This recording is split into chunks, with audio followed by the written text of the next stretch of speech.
What the Marines taught us is how to be the best version of yourself in a chaotic environment. Woo! I love the word fortitude. I recognize the fear is there. I'm embracing it, and I'm going to keep going anyways. I'm resilient. I pray that he learns from it and can go on and meet somebody great and be the best daggone husband that he possibly can be to someone else. I have been blown away by the men and women that I've met. Truly the top 1% of the 1% of the United States, men and women, belong to the United States Marine Corps. This man there must be something wrong with him. How is he this perfect? What did I do, God, to deserve a man like this after I'm divorced? And you have to put yourself back out there. I am scared of crashing my bobsled 90 miles an hour. Ooh. What are you telling yourself? It's deeper than even a mentality. There has to be something in the body. I would love to hear your experience in that.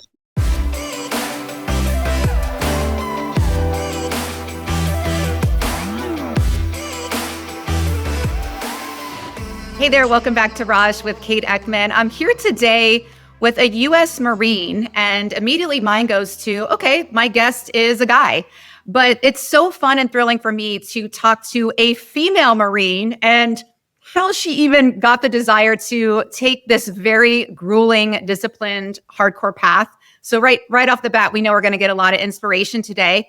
And that's not it. She is also the bobsled pilot for Team USA. So this incredible athlete as well. She's also a children's book author, which I love, but mostly she's just a really cool gal that I think you should all know. And she just kind of keeps my spirit going when I need a little lift. So that's what I'm hoping to offer to you today. So Riley Tejcek, thank you so much for being here today.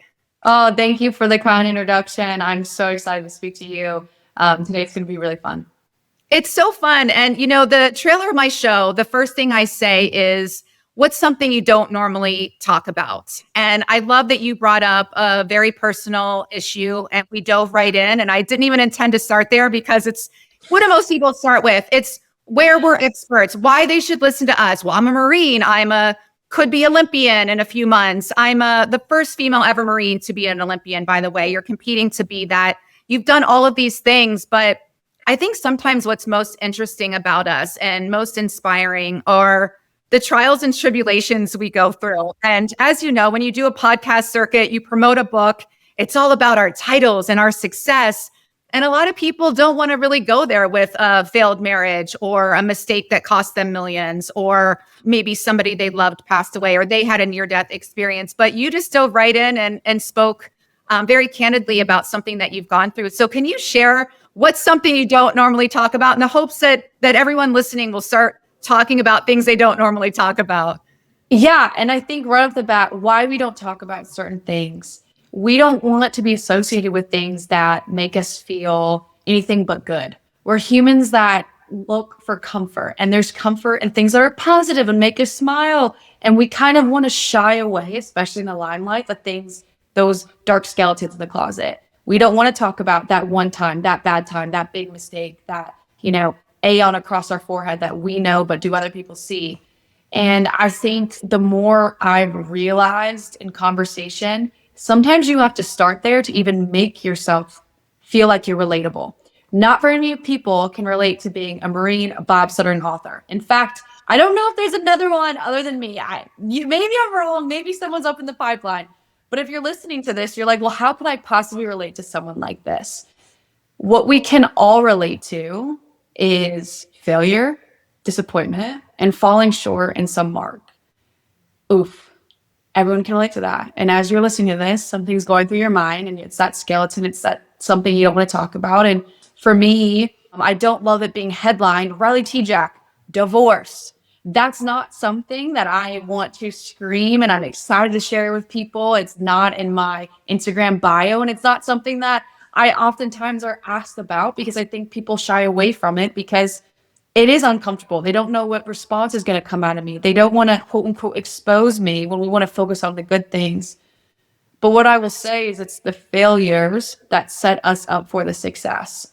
I've heard it. Everyone's jealous of the product, the final result, but not the process that it took to get there.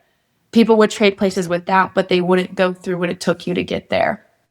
So being really vulnerable and something that I don't always talk about, and I've tried more and more, is the fact that I'm 28 years old and I've been divorced.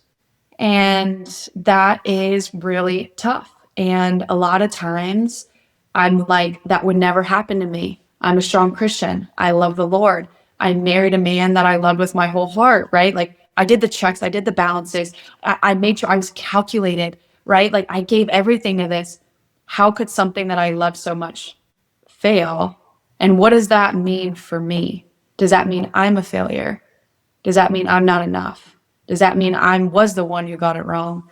And I think it just allows the conversation to open up more and more. So without going too much into the nitty gritty details, but enough to, again, be relatable, I was about 22, 23 years old, and I got married to another individual, and him and I were in relation. We were married for 3-4 years, and he was unfaithful through the marriage. And that was something that was really hard to deal with, because as a female, and maybe this is not just a female thing, I can only speak to females myself, you look inward and you blame yourself for someone else's mistake.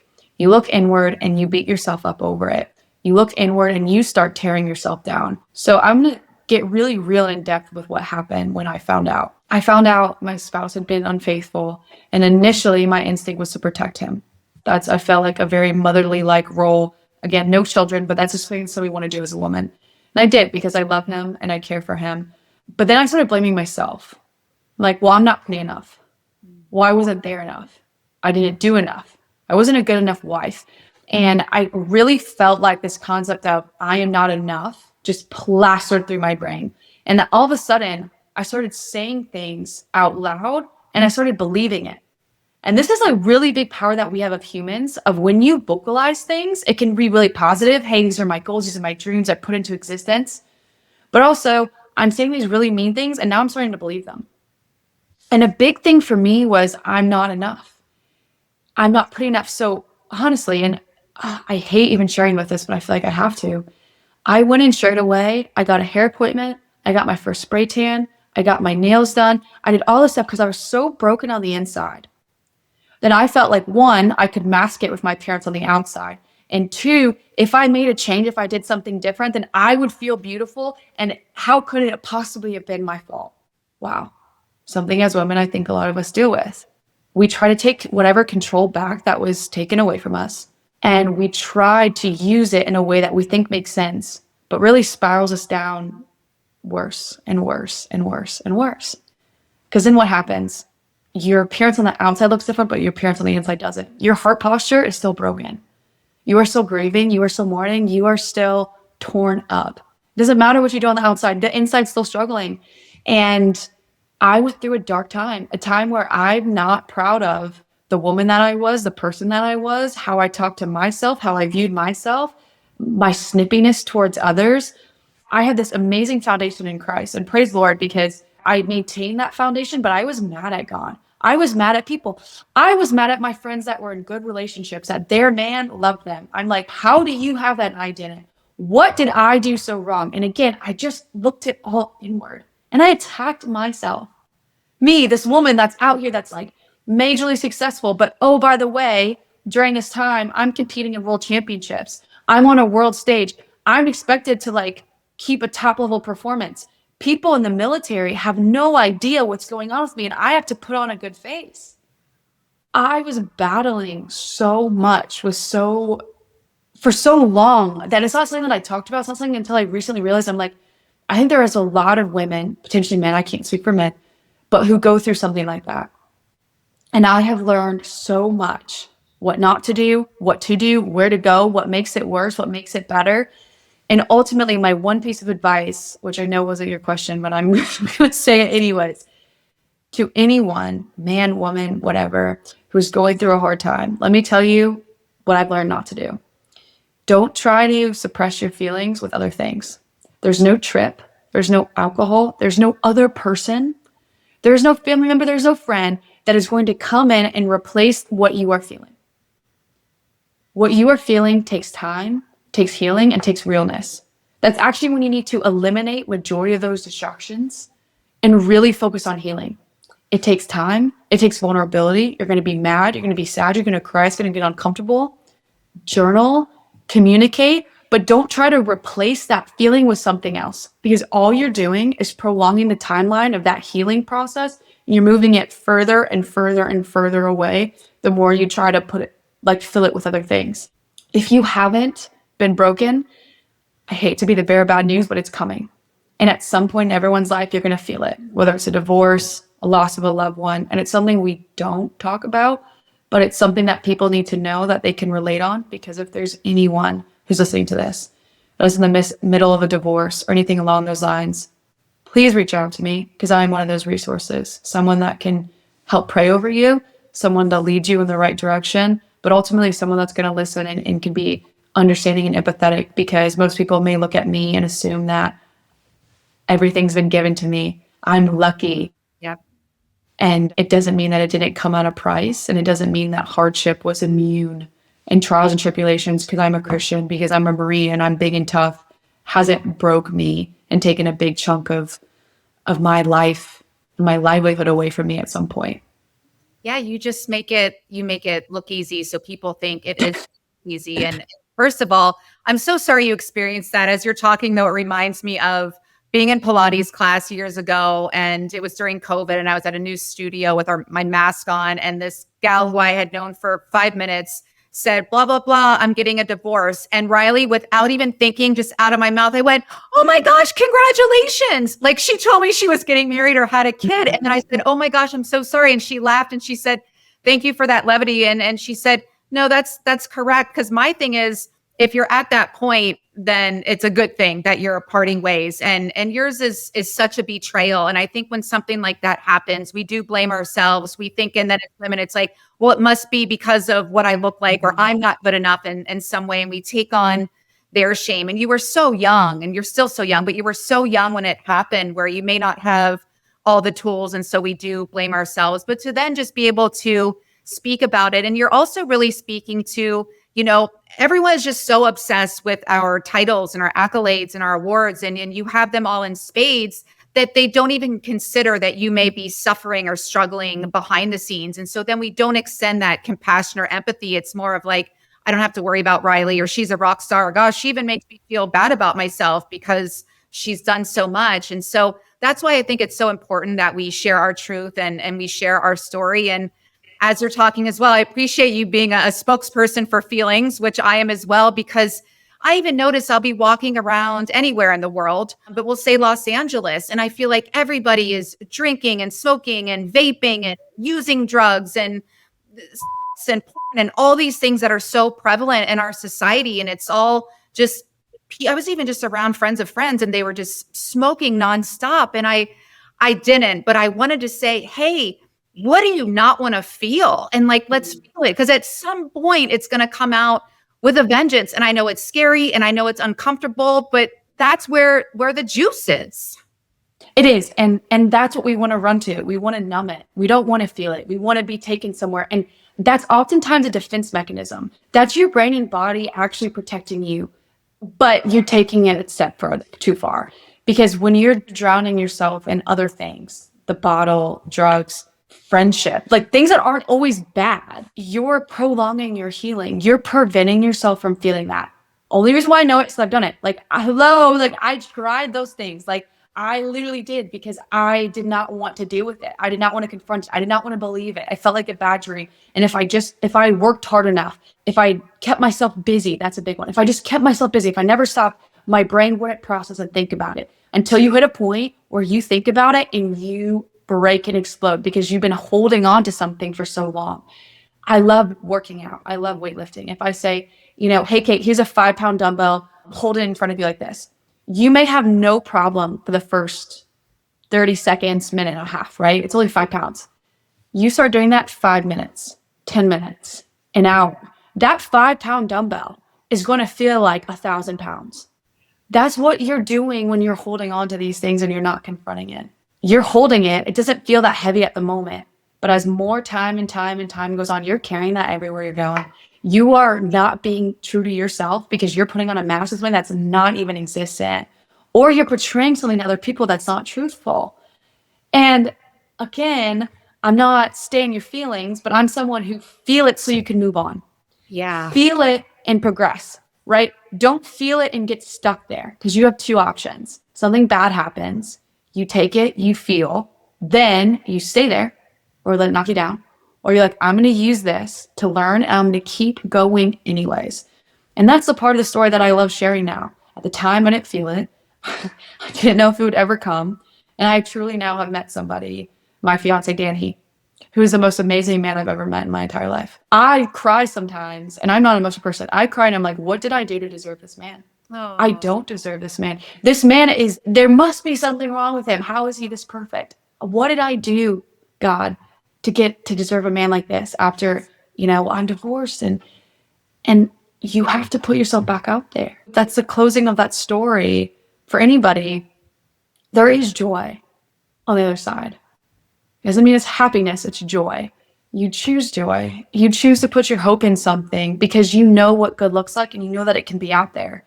But it takes putting yourself out there. It takes being vulnerable, and it takes proper healing. Because if I never properly dealt with that situation, I would never be ready for Danny when he came my way. Mm-hmm. And the only reason why I'm prepared to be with him and really spend the rest of my life with him and make these vows is because I let myself heal. And I was real with myself so that I could grow as a person and then take on another relationship years down the line. And so I think there's some people that stop there and think it's going to be sucky and terrible all the time. So they just, again, never fully heal from it. And it's just carrying that 5-pound weight years and years and years and years. And I just think it leads to a lot of bitterness and unhappiness. And full story, and to really close it, most people think I'm crazy. My ex-husband, I love and care for him. I'm not in love with him, but I love him. I pray for him. I'm not angry. I'm not mad. I'm not bitter. I've chosen forgiveness, which means that every day I choose to forgive him. Every day I'm not going to let his actions affect me. That's what he did. I pray that he learns from it and can go on and meet somebody great and be the best daggone husband that he possibly can be to someone else. And I truly mean that with every ounce that I have, because I have happiness with the man of my dreams. Why would I not wish that upon someone else? And I think once you're able to reach that level, that's also where you continue to find success. That's where you continue to grow as a person. And it's so freeing. So again, I've never talked that much in depth about things. And I know I just took up 20 minutes of the podcast, but if there is one thing that people can take away, please, please, please, I hope you listen to that and can take a piece of that. Thank you for sharing all that with us. And you're so passionate, and I feel that. And this is such a testament to, it's so liberating and freeing and refreshing to speak about things that people don't normally ask us about. And because it might make not only you uncomfortable, but them uncomfortable. Or it's we don't talk about those things, or let's just talk about your success and all these externals that people they can't even relate to being a Marine, but, oh, that's cool. So let's talk about it. And it's fine. I'm going to ask you about it in a second. But the Marine and you kind of that discipline to never give up and to kind of cut your losses and then move on. And then it rewarded you. And sometimes, I'll say to people, self included, sometimes you put in all the work and the second chance and the dream partner doesn't show up for a while. You're fortunate that he came in now instead of when you're 60. But I think just also when we do the work and we give it our all, and again, without even seeing or knowing or being there for it, I can feel the level and depth of forgiveness and the inner work that you did, because that's why you attracted this partner. But also, that's the inner Marine in you. And that's why, for me, the swimming, I don't swim anymore, but that discipline and that drive and what it took to compete, it stays with you for life. And so for me, it's worth its weight in gold.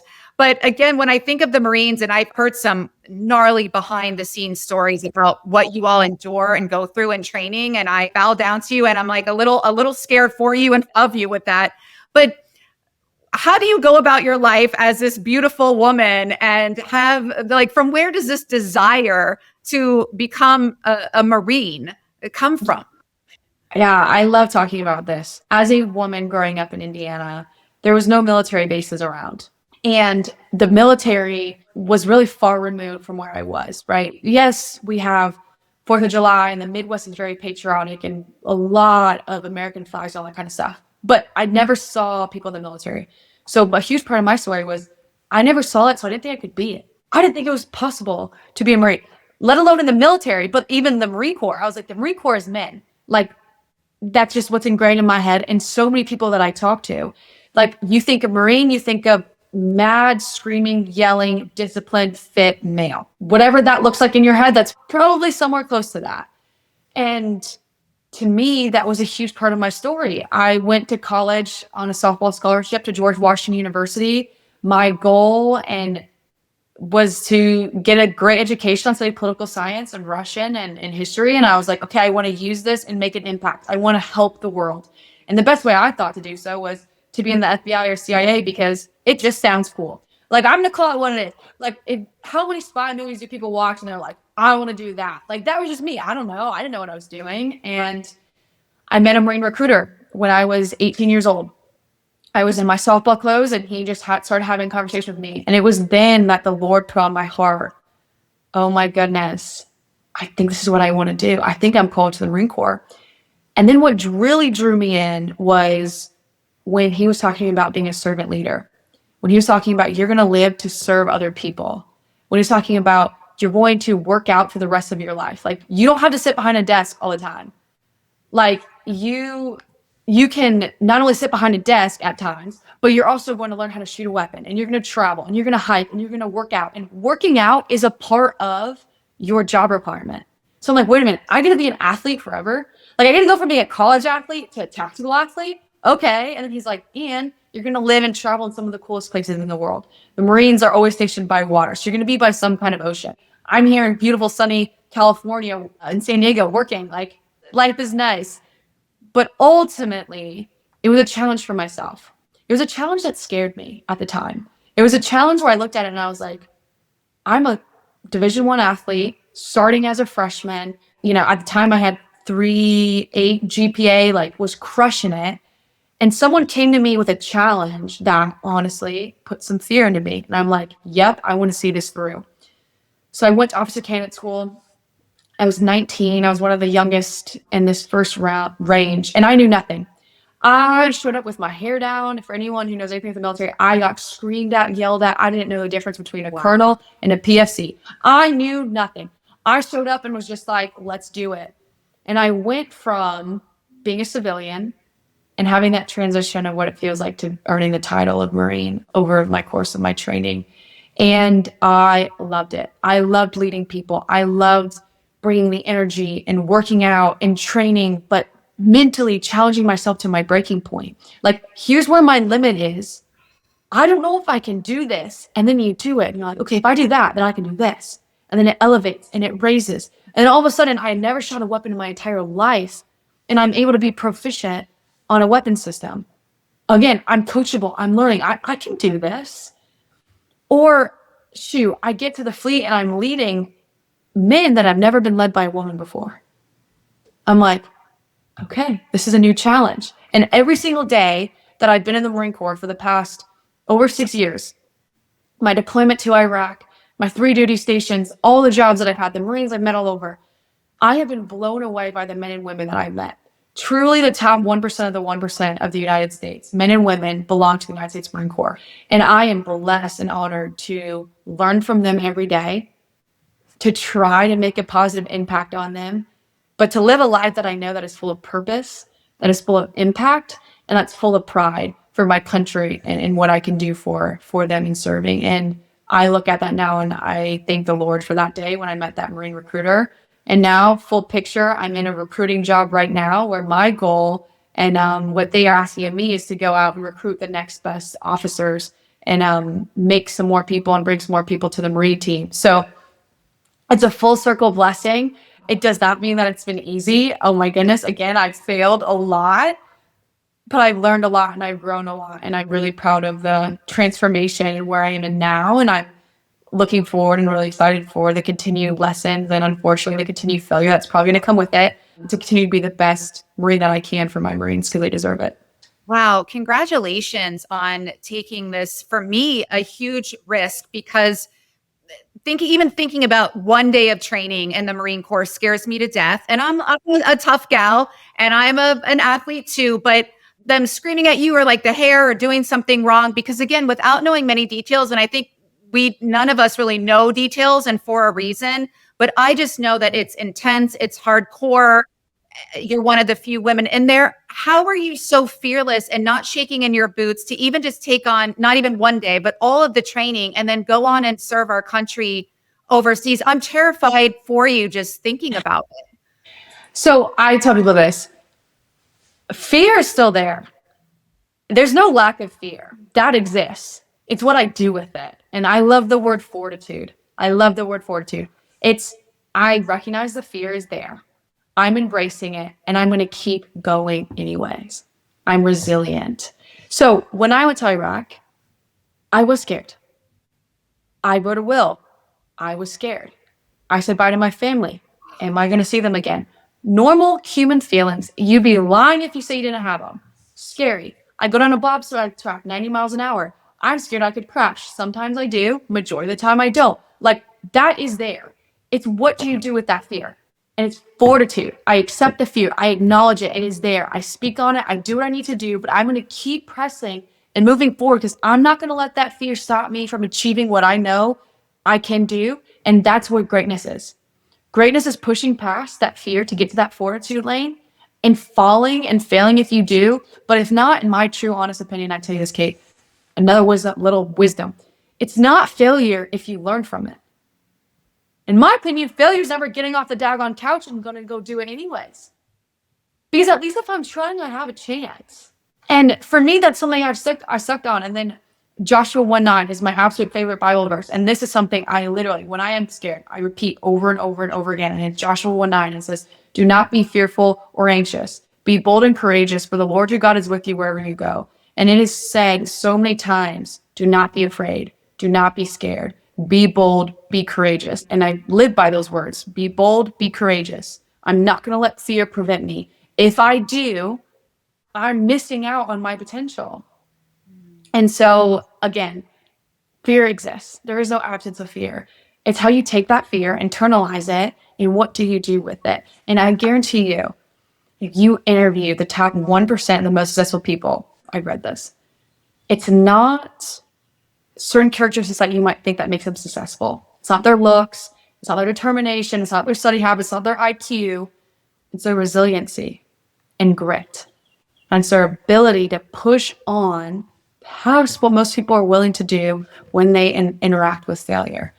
And so that's a nugget that I chewed on and I take, and I'm like, I'm going to do this anyways.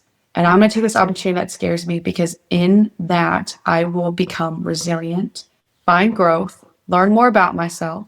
And if I fail, I'm going to pick myself back up and I'm going to keep going. And what's really that scary about that? I'm more scared of if I didn't, what am I missing out on? And what could I have had? What could the Lord have built for me? But I'm too scared to go over that hump and see what's on the other side. Just food for thought for some people that are feeling that right now. Well, I'm going to start calling you the fear whisperer. There's the horse and the dog whisperers. You're the fear whisperer. And again, you make it sound so easy. And, I consider myself fearless in some ways. And I felt like I was a fearless kid and I've taken a lot of big risks. But for us mere mortals here who are never going to go to the Marines, who are never going to try out for the Olympics, or the Marines is really, because the Olympics aren't nearly as scary as the Marines, at least for me. The Marines, I'm like terrified of even thinking about one day of training. So walk us through whether someone's scared to file for divorce or leave a relationship or the job, or let's say they lose their job, or now there's real fears in the world. There's a war going on now. So I can even feel the fear in the collective. And I've been in a little bit of fear this past week. And I'm kind of like, I know better than this. Or you just have to trust. I'll hear my intuition or my coach, have to trust even more. And then I get irritated, like, I've trusted and it hasn't happened. And what if this thing doesn't happen? What am I going to do? I'm going to be screwed. And it's like, whoa. And then I recognize that's my inner child who's screaming and my nervous system's a little dysregulated because this version of me has got it. But I would just love, if I called you up or if I was sitting next to you, whether I'm your best friend or stranger, and I'm like, I'm freaking out right now. I know I shouldn't be scared, but I am. How you can kind of walk us through that, because you've literally been placed in situations and even life and death, and you were scared. What are you telling yourself? It's deeper than even a mentality. There has to Yeah. be something in the body. I would love to hear your experience in that. So I want to, now when that happens to me, I want to just be like, think of you in this moment and be like, all right, I got this because of what Riley said. So the first thing I tell people is you have to say it out loud to someone else. First step, very first step. I am scared of crashing my bobsled 90 miles an hour. Ooh. I need to voice that. So I'll call up Danny, my spouse. I'll talk to my coach. I'll talk to my teammates. And the first thing I will say to them is, hey, I got to be real with you. I'm freaking out a little bit. I'm really nervous about a crash. I don't know why. It's in my head. I can't shake it. Number one, you say it out loud and you vocalize it to someone else that you trust.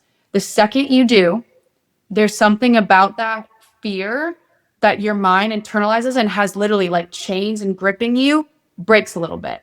Because now you just allowed yourself to be vulnerable and sharing that with someone else, right? Another one, let's talk real. Danny and I want to have kids. What if I'm not a good mom? That's a real fear. Do I have what it takes to be a mom? Am I going to be a good mom, right? And you start working yourself up. If I never vocalize that, I allow that to have so much power in my brain and my mind that can literally like choke you up. So step one, find someone that you can vocalize that to. Okay. Now what you just did by expressing that fear is you allow yourself to have what's called an accountability partner, someone that you trust in your inner circle. Now, I just shared with you one of my biggest fears. I'm really scared, let's just say, of being a terrible mom, and it's eating me up.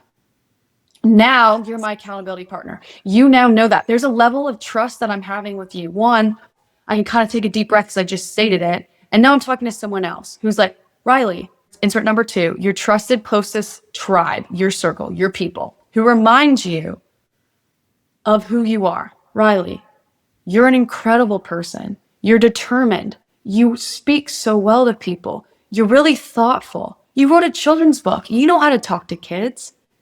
You've never been a mom before, but it doesn't mean you can't be successful. You were never a Marine and now you are a Marine. You were once never a bobsledder and now you're a top level bobsledder, right? Other people raised you not knowing what to do. There is no book. There is no standard of being a mom. There's no one right way to do it. And then all of a sudden, during a time, your fear starts to decrease. You're like, oh, okay, now I'm rationalizing. I'm talking to someone else. I'm having dialogue, right? Okay, you're right. And what that tribe, what that close person does to you is remind you of who you are. They're there to lift you up and remind you of the goodness and the greatness that you have. Two, they're there to remind you of your other responsibilities and things that you have done. Hey, I can't have you so focused on this. All this stuff's going around. But this is, if we don't get through this, you can't focus on any of that. So let's really dig this out. Why are you scared? Why does that scare you? What is your biggest fear from that? Sometimes when you ask 5 whys, you actually get down to the root of it. And you think that the fear was this, but really the fear is something else. You address it, you confront it. But now, because I've trusted you with that information, you're now helping me build that fear and break it back down and analyze it. And then what you're going to do, quite simply, I know it sounds stupid, vocalize it, find your trusted friend and circle. And 3, you're going to hold yourself and them accountable with an actionable plan of how you're going to continue to do hard things. Okay, so you're like, wait, I don't understand. My mantra is do hard things. Do hard things. Why do we do hard things? The more hard things that we do, resiliency and grit and fortitude is built. And it can look small. You know what people hate doing? Taking a cold shower. It sucks to take a cold shower. Take a 30-second cold shower. Get a nice bath. Feel uncomfortable. You know what I hate doing? I hate waking up early. Riley, you understand, I'm not a morning person. Okay, wake up at 05:30 and go straight to the gym. One day, do something hard. I hate public speaking. Okay, sign up for comedy, whatever, and you're going to get up on a small stage and you're going to public speak. Riley, I'm really scared of heights. Okay, well, you know what? We're going to inch our way up a little bit. You're going to go to said name and music park with me and we're going to do this. And then next thing you know, the more hard things you start to do, once you recognize what that fear is, you're able to start knocking it down. Why am I so scared about this? So you continue to do hard things. The hard thing doesn't have to be directly related to your fear, but the hard things are other things that make you uncomfortable that start to give you confidence and resiliency. I got to know, because again, you just brought up something that scares me to death, where again, there wasn't this kind of risk. I was a swimmer, a no contact sport. No one's even allowed to touch me. Like there's nothing to crash into, if you will. When you just said, I'm scared to crash my bobsled going 90 miles an hour, that could be death, paralysis, like that statement alone terrifies me and my body. And I'm not young anymore either, but I'm just like, no way in hell. It might be thrilling. I can win Olympic gold medal. For me, I'm like, I'm never getting in I don't even want to get in it. Now you're way more skilled than I am, but how do you even pursue that? But me, I mean, that's a real fear. No, it is. And but I will tell you this. So take your example, right? Like Riley, if I say, hey, I want to give you a bobsled ride. Hey, but you have to sign off that we could crash all stuff. And you're like, no way, I'm not doing it. And I'd ask you, why? Why would you not do it? Well, I'm scared of crashing. Okay, well, what if I told you crash 0.01% of the time? Statistically, right? You communicate because, hey, we only crash 0.01% of the time. You're more likely to get in your car after this and get in a car accident more than you are to crash this bobsled with me. Also, of the wrecks, of the 0.01%, only 0.02% of ever ended in death, or there's never been a death. In extreme circumstances, people get hurt because they don't follow proper protocol. If we have our helmet, if we have this, if we maybe start a little bit slower, if we kind of navigate it and shift these things, actually, we're setting up parameters. Now, anything could happen at any point. You could have a heart attack in 5 seconds from now. It's what do you do with that fear? And you start breaking it down like that. And that's why you vocalize with other people. You're like, well, actually, what am I really that scared of? Because what if I told you all the things that you're scared of? What if I changed it on you and said, oh yeah, but what if it's the best time of your life? What if you conquer that fear and now that fear doesn't grip you anymore? What if you go down and now you find a love for the sport of bobsled like I did, and in 5 years you win a gold medal? What if you inspired your mom or your sibling or whatever because you did something that was hard? So now they're like, well, if Kate can do it, you know what? I can do it. And I think too, because like, for instance, I think a lot of people, especially now, have financial fears, whether it's how am I going to pay my mortgage? What if I lose my job, or I did lose my job? Now what? Or what if I run out of money? And they're real fears, and you want to be financially responsible, for instance. And there's, I mean, gosh, in Los Angeles, homeless people everywhere. I mean, you're in Venice right now. It's like, hello. So reality for a lot of people. So I see what you mean though, because when I say it out loud to myself, a trusted friend, a coach, a therapist, and I'm scared I'm going to run out of money. Even as I say it, my very next thought when I say that out loud to you is, I'm Kate freaking Ekman. I'm not going to run out of money. I can do this, this, this, and this. And then it's like, you sound ridiculous. And then I go a step further. I'm like, this isn't me talking. It's my inner child. She likes comfort and safety and security like we all do. You know, kids, they want to be in their cozy PJs and good food and told they're good boys and girls. And so I think what you're saying, that really does help. And then when you say it out loud, it's like, even I found the other day, just calling my mom and like releasing this stress and tension. And it's weird because by the end of it, I was like, nothing technically changed circumstantially, but I was like, I'm fine. But you realize this control we have more than ever. Our population has control issues because we can, because we have this, and we can navigate and control and find and pull. So we want to be able to navigate and control things we can't. And it causes people stress and fear because they have no control over it. And I'm like, that is a wasted emotion. To be honest, wasted. Anxiety is wasted. Completely wasted. You're taking up your time, your space, your mental to like focus on this one thing when you could be focusing on so many more. Because to your point, honestly, majority of the time, your actions aren't going to change the circumstances, aren't going to change what's around you, aren't going to do all that kinds of stuff that you think it really does. But ultimately, like if I really was truthful with majority of Americans and I said, what if you lost your job? What if I took everything away from you? What are you going to do?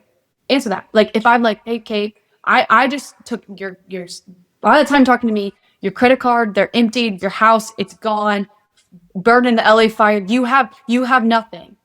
what are you going to do? I'm going to call a family member. I'm going to call a friend. I'm going to figure it out. I'm going to rebuild. I'm probably going to cry and mourn and grieve Yep. and feel my feelings, as you and I are both promoting. And I'm going to figure it out. And I'm in a position where I'm tough. I've overcome. Mm-hmm. It's going to suck. I'm going to be upset. And then I'm going to, which I've never been great at, I'm going to lean on other people. I'm going to ask for help.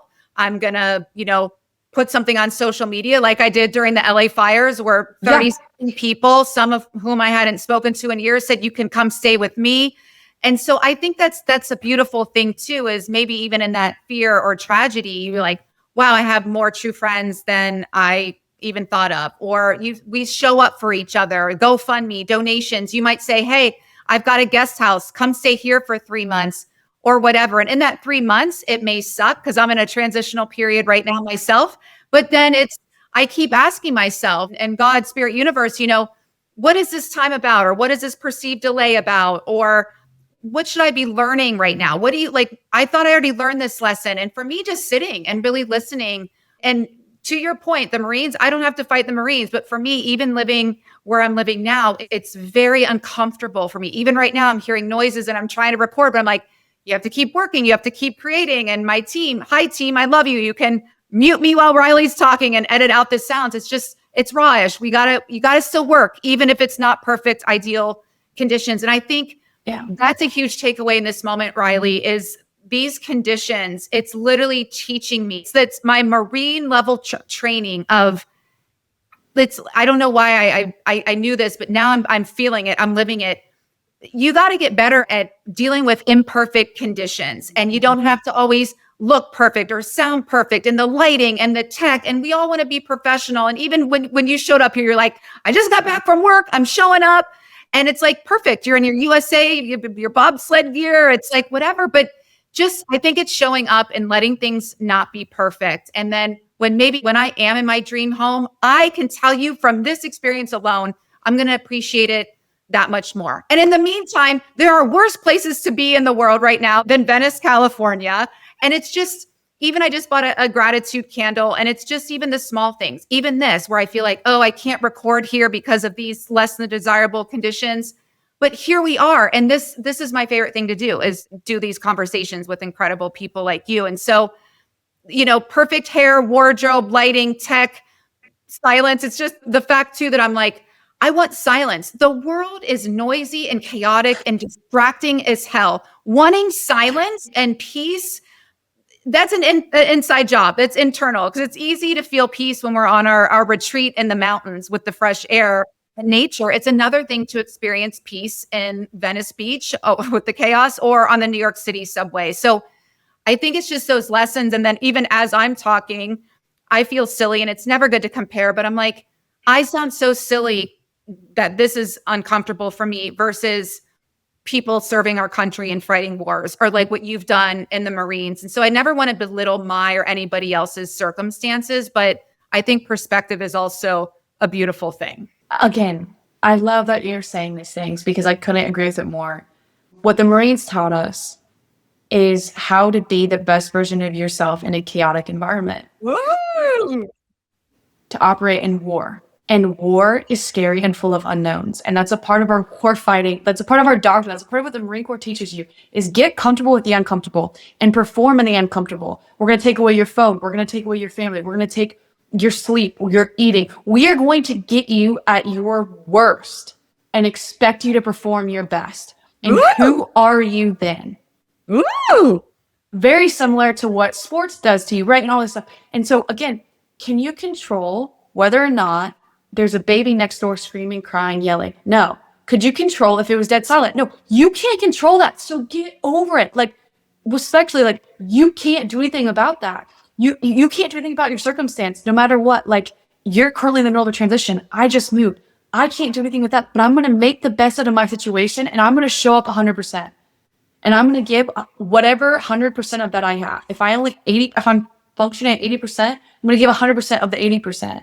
And I'm going to keep showing up, and I'm going to keep going, and I'm going to keep doing. And again, it's realizing the more you have conversations with other people that have your back, the more you realize these things. Because again, the goal of fear is to keep you isolated, still, and in that state.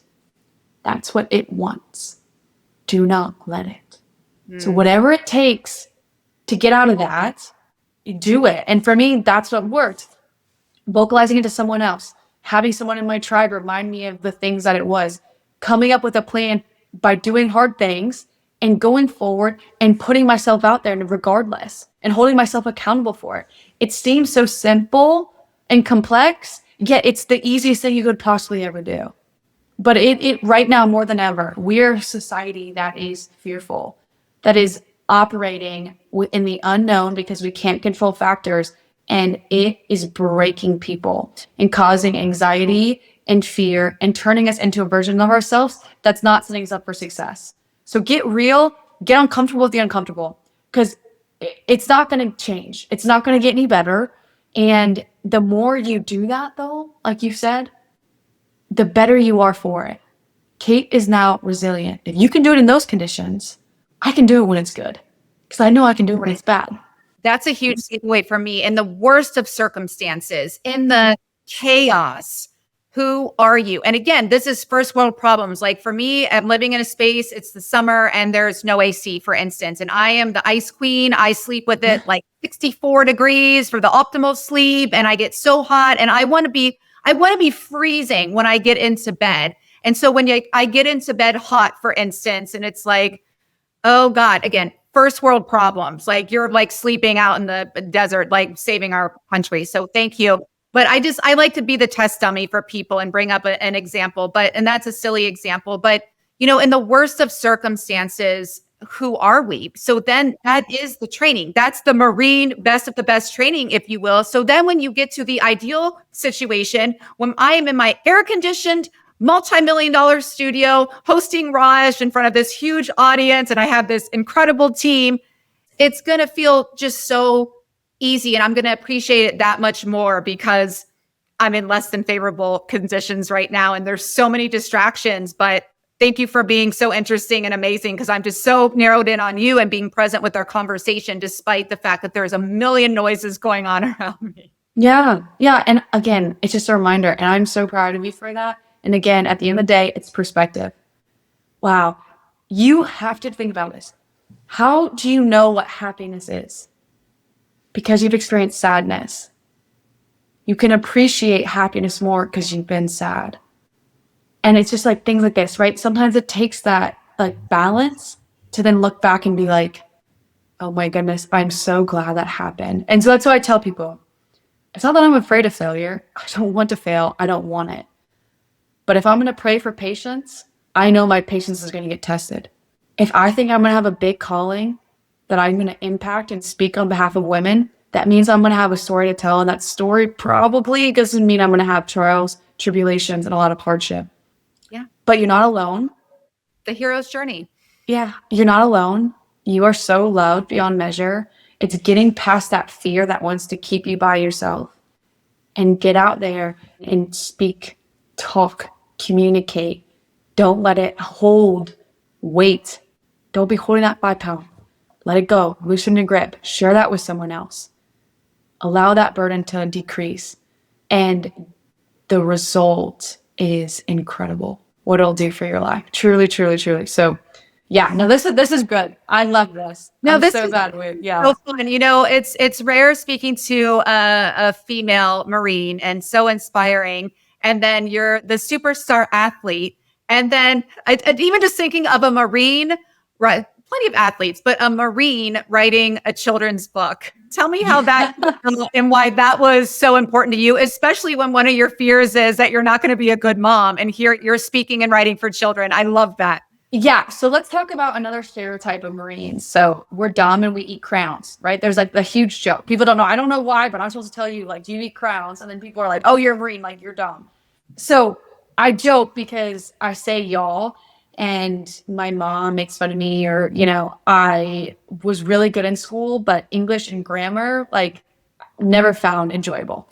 And I joke, that's probably why I wrote the children's book instead of an adult book, because it's easier and it's simple. But this is my book. It's called If You Can Dream It, Be It. And talking about fear, but not fear, also goals. A big part of what we talk about is like vocalizing your fears. Well, on the flip side, vocalize your goals. For example, I always wanted to write a book. I never told anyone that. Now, there's people who are like, Riley, you should write a book, like other authors, all this stuff. Well, it wasn't until I was 26, 27, and I was doing an interview, and they said, Riley, you've done all these great things. What's next for you? And I said, well, before I'm 30, I want to write a book. Same thing happened about the fear. Oh my goodness, I just said it out loud to someone else. Now I've shared that, again, some exact similar situation, different. I shared this with someone else who's going to hold me accountable, who's going to want what's best for me, who's going to remind me why I should keep going. Now I have to do it. Oh my goodness. So that's what happened here. I wanted to share my story. Why? Going back, I never saw a girl be a Marine. I never saw a female Marine. I didn't think it was possible. I didn't think it was feasible. I didn't think as a woman, you could be a professional athlete. Caitlin Clark, hello, all these other amazing women, they have done it. But in the early 2000s, women weren't able to just have a professional career in sport. I also never thought I would be someone that would be capable of writing a book. Again, all of these fears, all these things. Me, I don't know what I'm doing. I'm just an athlete. I'm just a dumb jock. I'm just a Marine. Like, what do I know about the publishing? It's scary. I said I'm going to write a book, and I have no idea where to start. I don't know anything about writing books. And again, you just got to do it. You got to start. You got to vocalize it. You need to do research. You need to ask people for help. What does this look like? And the next thing you know, I'm holding this book in my hands, and I've been able to have little girls come up to me and saying, wait a minute, so you're telling me I can do anything I want in this world as a job? I'm like, yeah. They're like, wait a minute, that's you.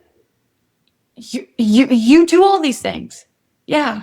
I was able to give a child with special needs my bobsled helmet because he thought I was like the coolest person in the world he's ever met. And to this day, they'd reach back out to me saying that like their son uses it and looks at it and thinks like he has met like a hero. And I'm just a person. So what I mean by that is there's dreams, goals, and desires too that are in your heart. They're there. What is something you've always wanted to do and you haven't done it? And when I ask you that question, know that I'm about to trick you because your excuse that you're going to give me is wrong. Well, I don't have time. You have time. You have the same amount of time as I do. Your priorities just may not be that way, right? Yeah. Well, I don't know where to start. Most people don't know where to start. There are people who do know how to start. Have you asked for help?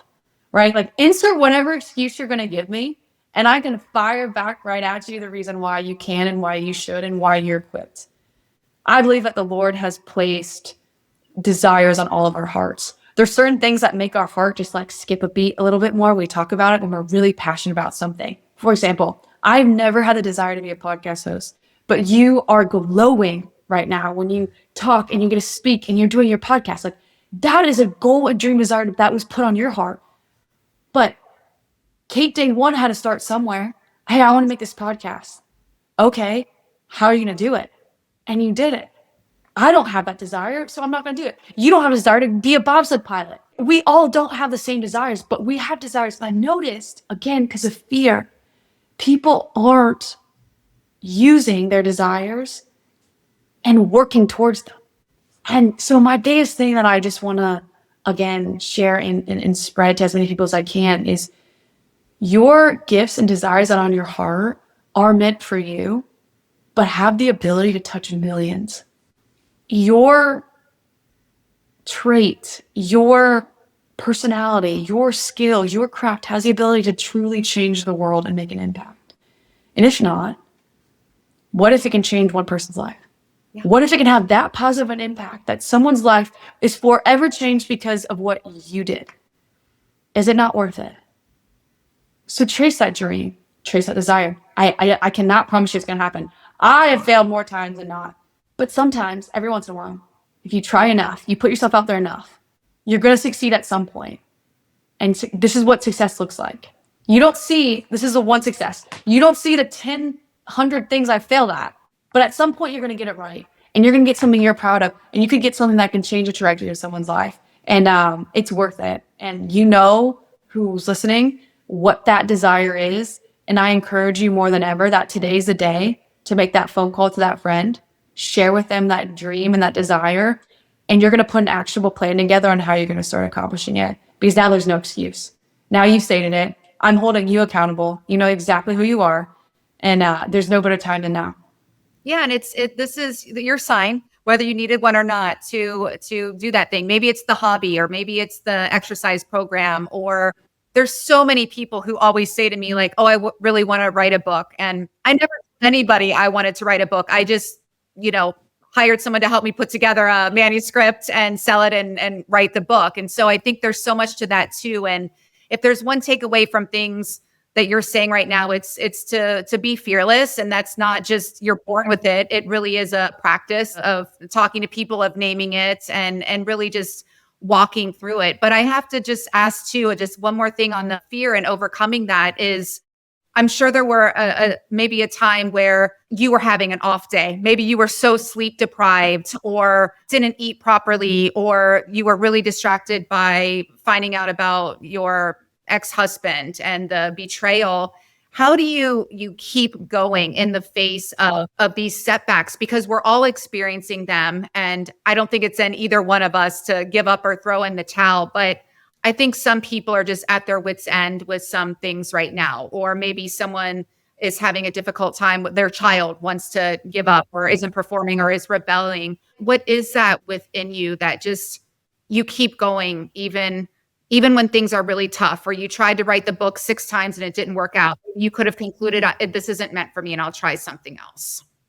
You remember your why. You go back to your why. Your why is your foundation.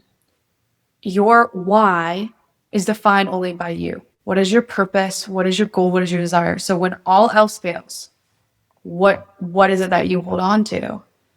And for me, for the book, for example, my why is making sure that there's not another Riley growing up that realizes that women are in the Marine Corps. I refuse. That is my why. That is my purpose for this book. My purpose for this book is to let all women know that they can be in the military and have all these other jobs. And so when it gets hard, trust me, when publishers tell me, we're not going to take your book, thanks, but no thanks. Wow. When I try to get in bookstores, they say it's not popular enough. When I try to put it on TV shows, oh, we're not interested. It happens. You don't take it personally. The answer is always no if I don't put myself out there. And I'm doing this for something bigger than myself. So I'm going to keep going, because that little girl, that young Riley, deserved to know when she was growing up that this was a job, an opportunity, and a place for her. And that people have gone before her to pave the way so she has a seat at the table. And I refuse to let anyone else have that story. Or I'll just be really candid. Working out. I train every day. I love it. I can't tell you the number of times when I'm like, I do not want to work out today. Oh my goodness. I can't think of anything worse right now than going to the gym, right? And I am like, this is what makes me who I am. I'm obsessed with greatness. I'm obsessed with doing what others are willing not to do so I can have what they do not. I am going to show up. I'm going to dedicate 30 minutes. That's it. I'm going to get up and I'm going to show up and I'm going to do it. I'm going to do the thing that is hard. You can't teach that. I'll be honest with you. You can't fake it. But no, that's where most people break. And if you want to be great and you want to do something different and you're at your wit's end, what is one successful person that has completely and constantly quit and given up on themselves that you look up to? Ask some of that. And so if your why is for your kids, if your why, which is for me often finding my testimony and following Christ, if your why is to be the best version of you that you possibly can, if your why is I want to live longer and be healthier, go back to whatever that is and be obsessed with it. Remind yourself that, and you keep going. And there will be times where there's no motivational advice I can give you other than if you want something you don't have, you have to be willing to do something you don't want to get it. Yeah. You know who you remind me of, and maybe it's because I'm in Venice Beach too, and they shot a lot of the scenes here, but you just remind me of the Barbies in the movie Barbie, starring Margot Robbie and Greta Gerwig, who was the incredible director, and it was so epic. And here is where she learns about the patriarchy for the first time. But I love that because you're like the Barbies in that you have the audacity to go after your thing. Like, people think Barbie is just some ditzy blonde. The Barbies were all different races and ethnicities, and they were Supreme Court judges, and they were presidents of the countries. And all these huge titles that predominantly have gone and still do go to men. And they would win awards and they would say, instead of thanking everybody else and making about everybody else, it's like, thank you. I deserve this. I worked really hard. I earned it. And that's who you remind me of, is the Barbies, of just having the audacity to claim this for yourself, regardless of if anyone's done it before. This is usually what men do. And I think that's what's so inspiring about you. All the accolades and awards and titles, incredible, but it's who you are as a person that doesn't talk about it. You do it and claim it, and you lead by example. And we've almost possibly had 2 female presidents in the United States. That's very hopeful, but you're on that level too, just being a Marine. And I applaud and appreciate you for not just talking about it, but being about it. That's the most powerful thing. And there's times when talking about it is easy. Lip service is easy. Yeah, it is. It's doing it. And I'll leave you with one of my favorite sayings. The only easy day was yesterday. And what does that mean? That's a big, big mantra of the military community. The only easy day was yesterday because you've already gotten through it. It's already done. Can't go back. Can't change it. It was easy. What are you going to do today? And my dad and I say, win the day and pay your rent. The rent is due. What does that mean? Every day when you wake up, you have tasks, you have a decision, you have a choice. What are you going to eat? How are you going to show up for yourself? How are you going to treat others? How much effort are you going to put into the things that you do? You get to answer that question. And every single day, the clock resets. Yesterday was far easy. You've already done it. How are you going to show up today? How are you going to win the day? And you are in control of a lot more than you think. You're in control of your attitude. You're in control of your effort. You're in control of how you treat other people. You get to decide that. That is a lot of power. So instead of being fearful of the things that you can't control, hone in and focus on the things that you can. And do that the best way you can. Show up for yourself. Show up for other people. Don't be afraid to ask for help when you need to. And slowly watch the person you become. Because I'll tell you the biggest secret that anyone will listen to on this whole podcast. There is no difference between you and me. There's not. I'm 5'7". I'm an average athlete. I can't read, write, spell. My sister's way smarter than me, right? But the difference between you and me right now is that I won't stop putting myself out there. I won't let fear stop me. I vocalize my goals. I dream big and I go after it. And at some point, I will find success because you're guaranteed to if you keep going. Figure out what that is for yourself. Stop making excuses. And I can't wait to see what you accomplish in this world because other people are going to benefit and other people are waiting on you to walk into your purpose. And it's a beautiful thing once you find it, and the world will thank you for that. That was beautiful. Thank you. What do you wish more women believed or owned? Women helping women. Ooh. Yeah. I unfortunately have seen the hard part where it's taken a lot for some women to get to the top. And the easy thing for them to do is to keep that for themselves and not share and not help and bring other people up with them. I have seen more people say, well, I'm at the top 1%. I did it and I had to go through this, this, and this. So you have to too. Or I disassociate with you because you're not as strong as a woman as I think. And I don't say that in a way to exclude men. I say that in a way of there are a lot of women that struggle to get to where they are. Why make that the same for everyone else? Help someone out. Be kind. Be understanding. Talk to people about your joint suffering and sharing and what that looks like and showing up for yourself. Less than 10% of women are Marines. Less than 10. I'm walking into rooms where I'm the only one. If there's someone else there, how dare I not at least try to mentor and talk and help and answer questions that maybe only other women are going to be able to answer. Like, hey, what's it like being pregnant in the military? I can't ask a man that. Nothing wrong with that. But my goodness, why am I not helping someone out? Why am I not navigating it and teaching them and showing them how to do their hair? I just see too many times where people have to be in competition with one another or, oh, I've had my success and I'm not willing to help you out because of it, because I had to suffer. You must too if you want to get to where I am. I just don't think that has to be the case. I think it's getting better, but I've experienced it and it's tough. I don't know if you want to share comfortable and without knowing the answer as a woman, because you hear these stories too. Sometimes there's, especially in these heavily male dominated industries and jobs and careers, a lot of harassment that goes on sexually or otherwise, or intimidation tactics, or putting you down, sexism. Did you experience any of that?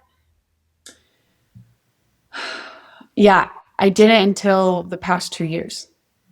Yeah. And honestly, I always give my honest answer. At first, I was like, no, everything's great. Like, I haven't experienced this. And I would be lying if I said that I had it now.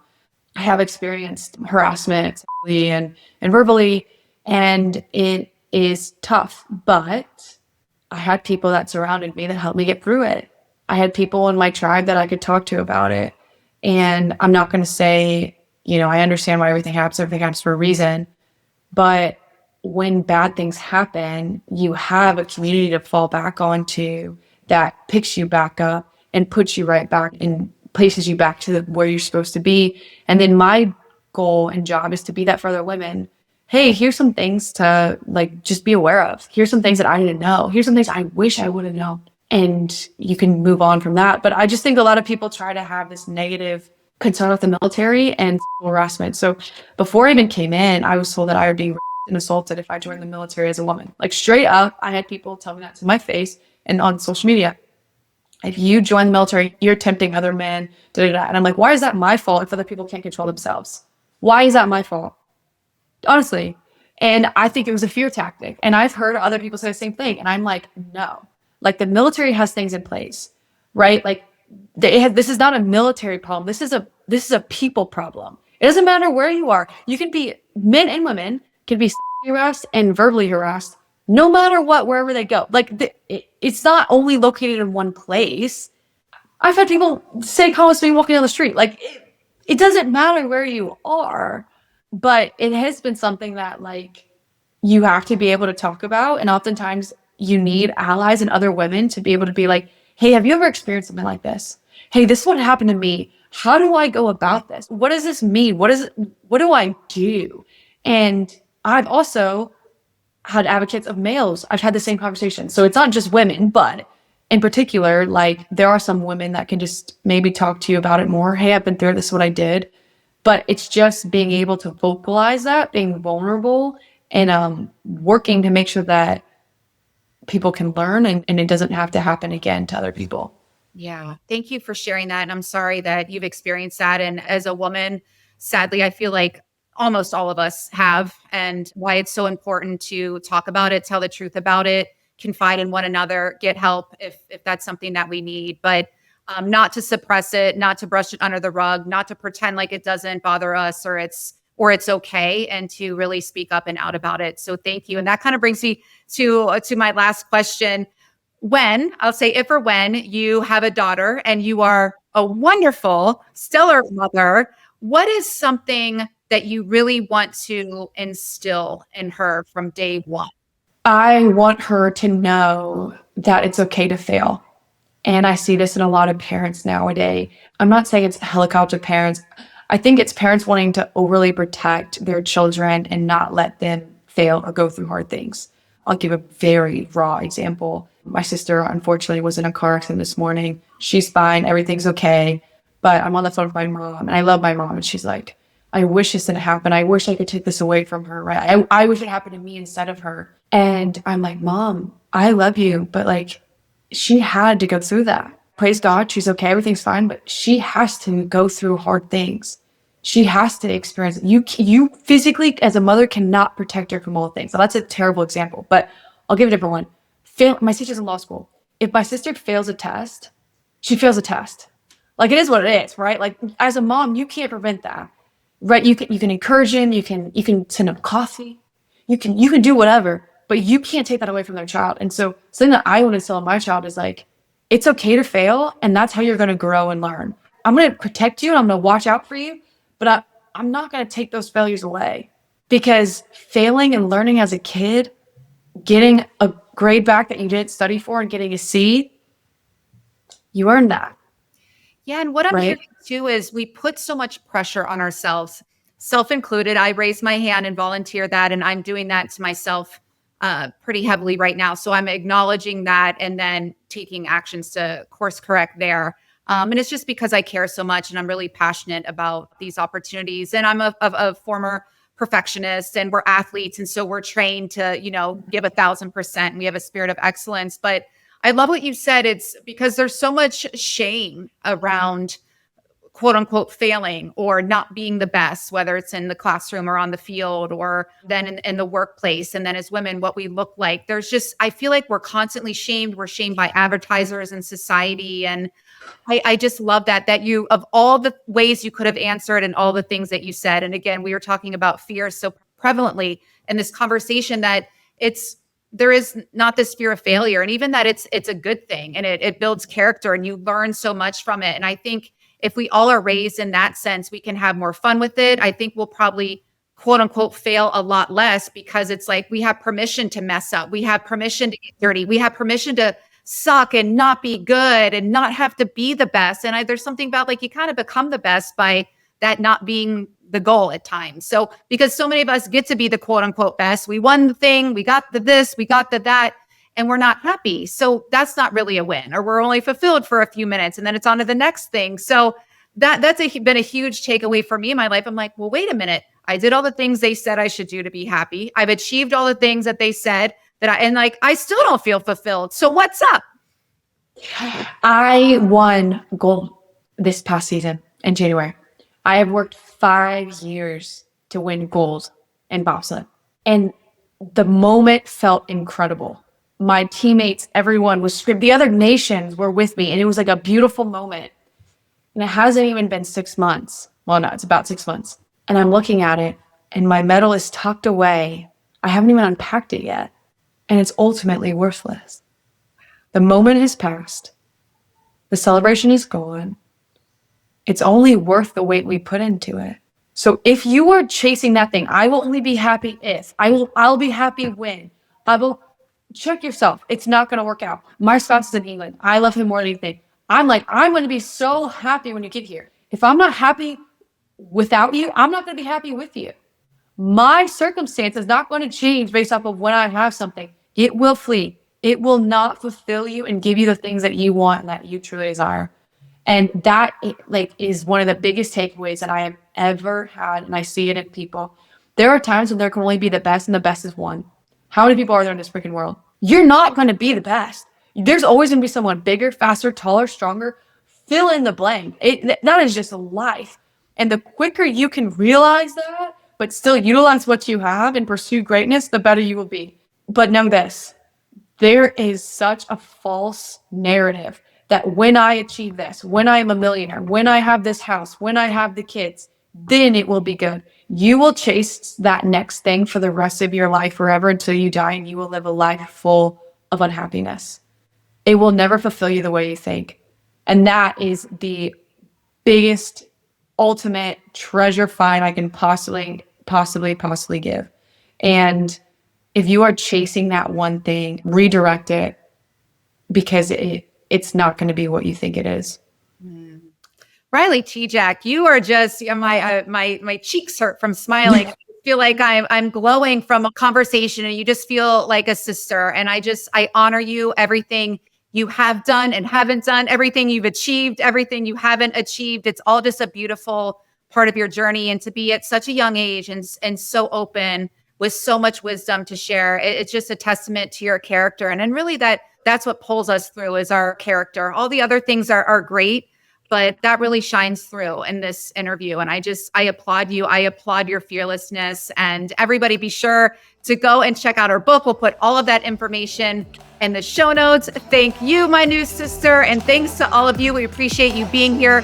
We'll see you right back here next week on Raj. Bye, everybody.